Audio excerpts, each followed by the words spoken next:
তো গাইছ আজি যাব ওলাইছোঁ একফালে ক'ত গৈ আছোঁ দেখাম মই আপোনাক পিছত গম পাব। এতিয়া ধুনীয়াকৈ বাপেক পুতেকে গৈ আছোঁ আৰু এতিয়া যাব ওলাইছোঁ ধুনীয়াকৈ। আহি পালোহি টাউনত আৰু ঘৰতে মই ফোনটো চাই আছিলোঁ, তেতিয়া দেখিলোঁ এটা ধুনীয়া ৰেচিপি বনাই থকা, সেইটো বাবে ভাবিলোঁ ময়ো অলপ ট্ৰাই কৰোঁ। আৰু মাংসখিনিও ধুনীয়া আছিলে যিহেতু লৈ আহিলোঁ আৰু আনি পেলাই ধুনীয়াকৈ কাটি বাছি পেলাই নিমখ হালধি লগাই পেলাই মেৰিনেট কৰি লৈছোঁ। এইফালে পিঁয়াজ আৰু ৰচুন কাটি লৈছোঁ আৰু এইফালে বিলাহী দুটা কাটি লৈছোঁ ধুনীয়াকৈ,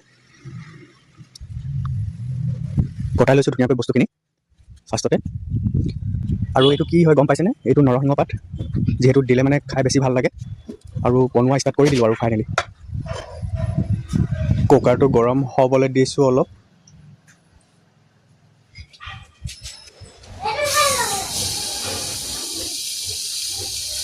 ষ্টাৰ্ট কৰি দিছোঁ বনোৱা।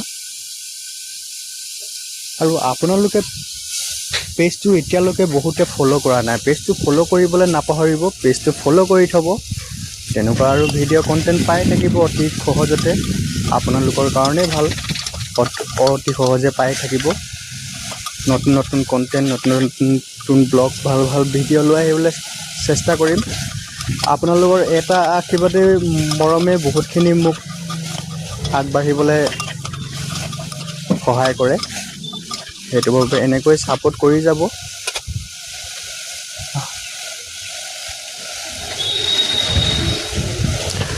বইল গাহৰি কোনে কোনে খাই ভাল পায় বাৰু গাইজ কমেণ্ট কৰি জনাবচোন আপোনালোকে।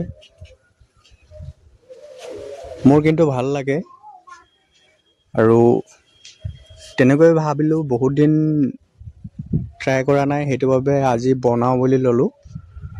কাটি থোৱা বিলাহীখিনি দি দিছোঁ।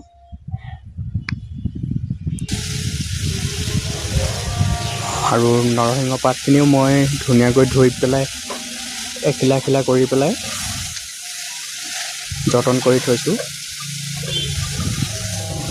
লাষ্টত দিম আৰু নৰসিংহ পাত দিলে মানে বইল গাহৰিত বেছি ভাল লাগে। আপোনালোকেও এবাৰ ট্ৰাই কৰি চাবচোন, বনাই পেলাই নৰসিংহ পাত দি পেলাই। তাৰপিছত এনেকুৱা লাগে কমেণ্ট কৰি জনাব গাইজ।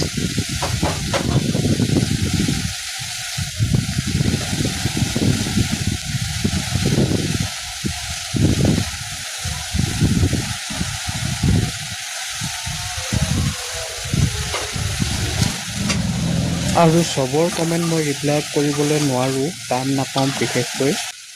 আৰু কালি ভিউৱাৰ্ছ এজনে মেছেজ কৰিছে ভাল ভাল ভিডিঅ' লাগে, কণ্টেণ্ট লাগে বুলি, সেইটো বাবে যিমান পাৰোঁ মই চেষ্টা কৰিম ভাল ভাল ভিডিঅ' লৈ আহিবলৈ।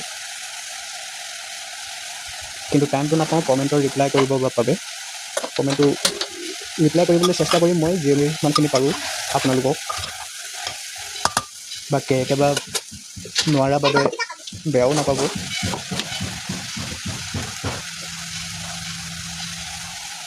হ'লে মানে কমেণ্ট চমেণ্ট কৰি থাকিব আৰু শ্বেয়াৰ টেয়াৰ কৰি থাকিব, ভাল লাগে তেতিয়া। পানীখিনি গৰম কৰি লৈছোঁ। বইল গাহৰিত যিহেতু গৰম পানী দিলে মানে বেছি ভাল লাগে বুলি, সেইটো বাবে পানী এক কেটলি বহাই দিলোঁ। পানীখিনি একবাৰ গৰম কৰিলোঁ, তাৰপিছত ঠাণ্ডা হৈ যাবৰ বাবে আকৌ এবাৰ গৰম কৰি লওঁ বুলি ভাবিলোঁ। গৰম হ'ল আৰু এতিয়া পানীখিনি ধুনীয়াকৈ দি দিছোঁ। আৰু ইয়াতে থাকি কথা এটা কৈ যাওঁ, বেলেগত